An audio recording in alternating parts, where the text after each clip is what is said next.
Do you love Twin Peaks? Do you wish you could live in Twin Peaks? If you couldn't live in Twin Peaks, would you settle for playing a video game that makes you feel like you're investigating a murder in a small northwestern American town, kinda like Twin Peaks? Then play Deadly Premonition. Oh, you already have. Then play Mizzurna Falls. And if you're on the fence, then let me convince you. But first, if you haven't watched Twin Peaks, go watch it! And Blue Velvet while you're at it. What kind of beer do you like? So if I say Heineken, and your response isn't, fuck that shit! Pabst Blue Ribbon! then you probably shouldn't be watching this video.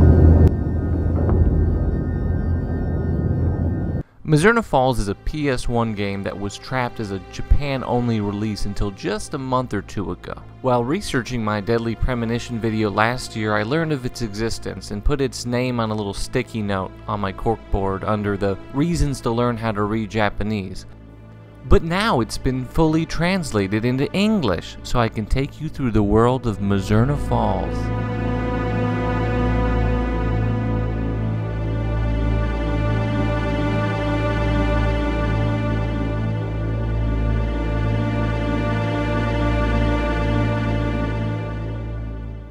Minor spoilers commencing. Major spoilers at the end after a warning. The basic plot synopsis is that two girls have gone missing, and one of those girls is one of your best friends. When the other girl is found barely alive, apparently attacked by a bear, the town discovers the other girl, your friend Emma, is also missing. Actually, just play the clip from the game explaining this. The girl, Kathy Flannery, 16, had wounds all over her body that appeared to have been inflicted by animal claws. Police believe she was attacked by a bear. Only an hour later, at 7 AM, Emma Rowland, 18, a classmate of Kathy's, was discovered missing by her mother, who alerted the authorities.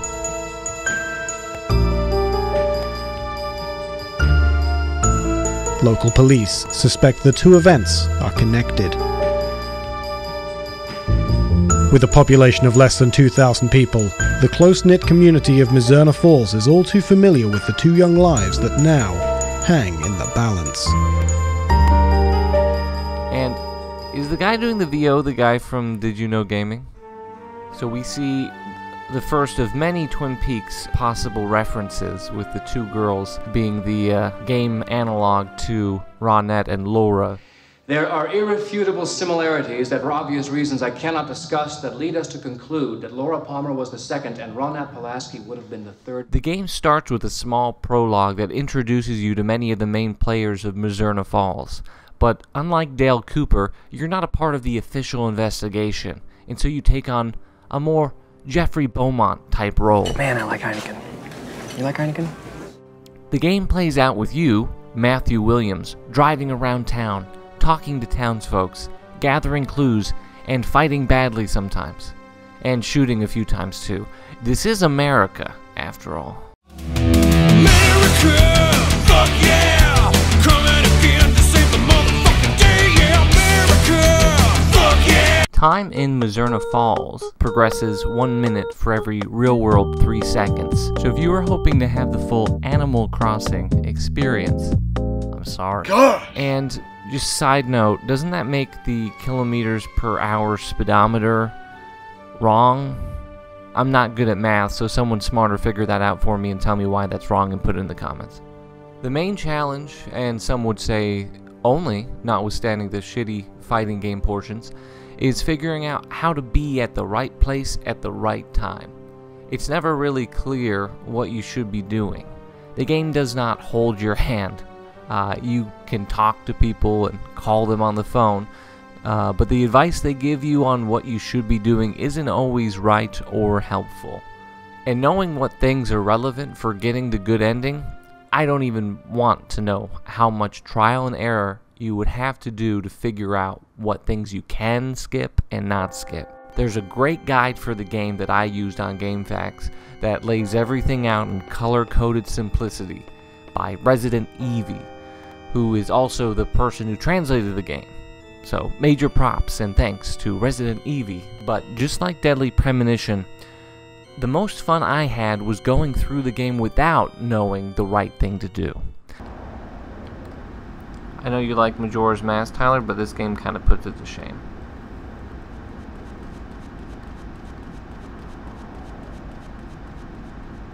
Oh, there's a guy with a motorcycle? What?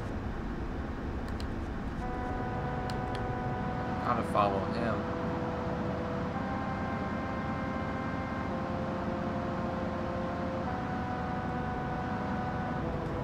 It's James.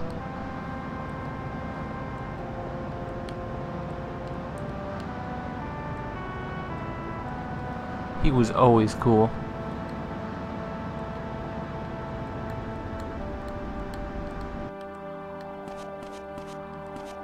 He can walk through fences, he's so cool. Is it about the bunny?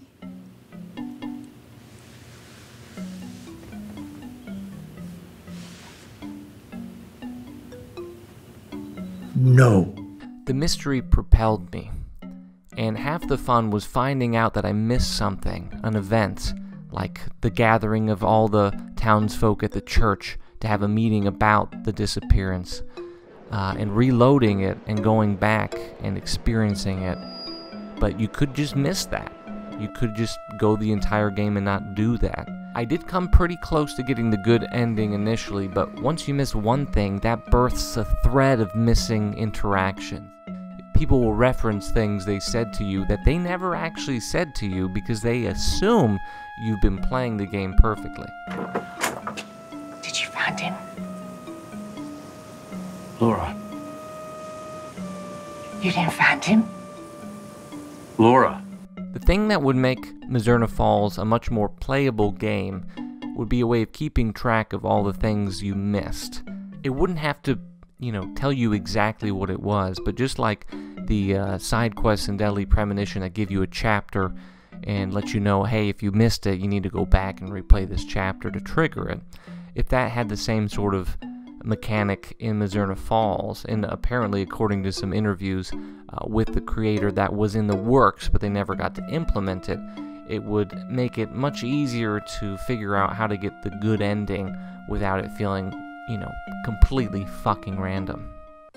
Now, back in the day, if this was your only game and you had months to devote to it and chip away at the mystery, then yes, this trial and error gameplay design philosophy could fly, but nowadays, no way.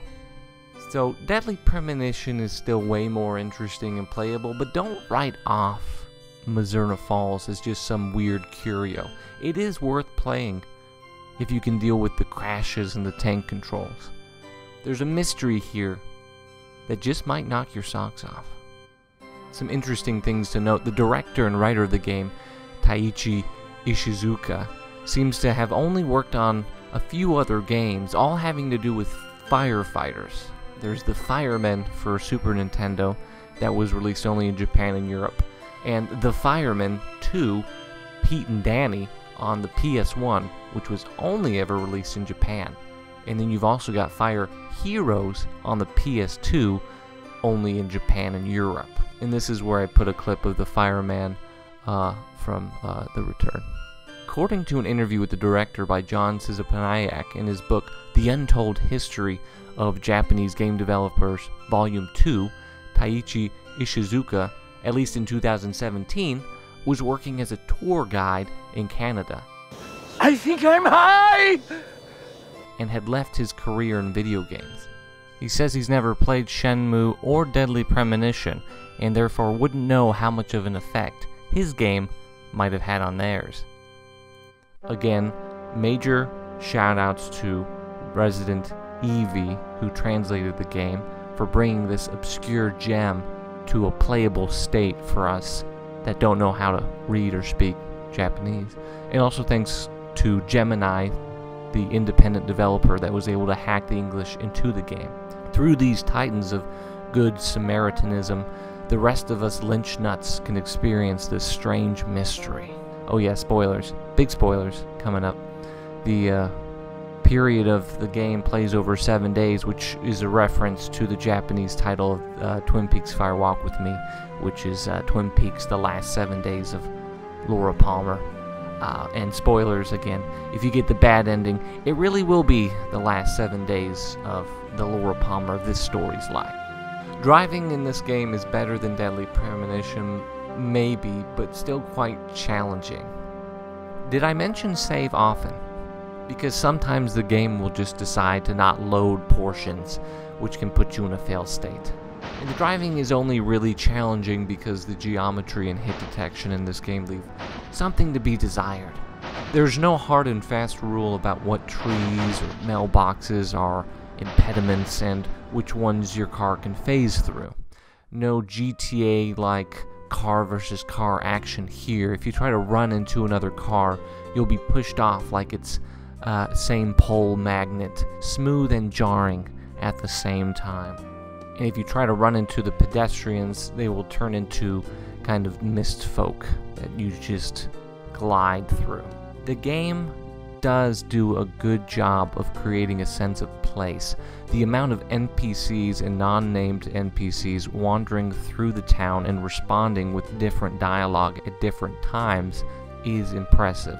The amount of locations and the distance it takes to get there might seem trivial now, but imagining how vast this game must have seemed in 1998 would have blown my 5 to 6 year old mind. Winona Ringwald.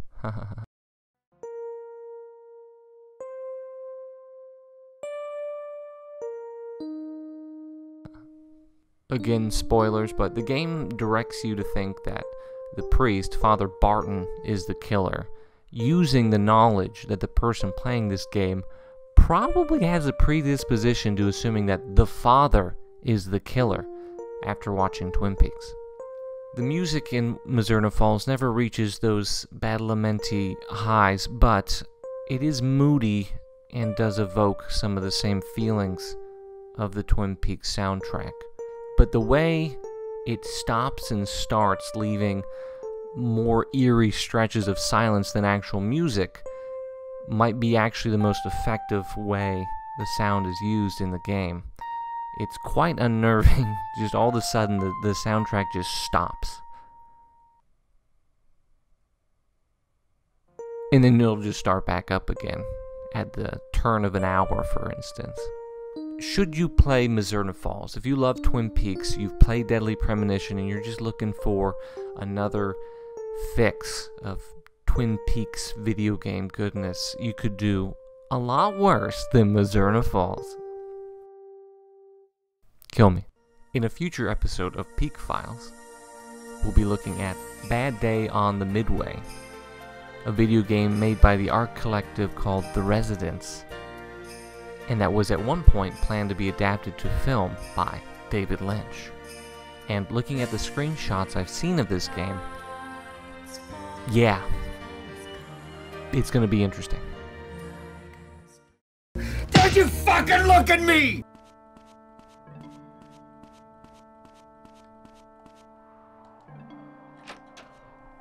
Let's see how the diner compares to the old Double R. Well, the music is banging.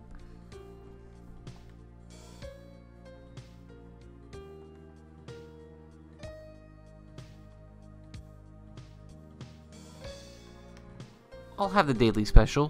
Rice, please.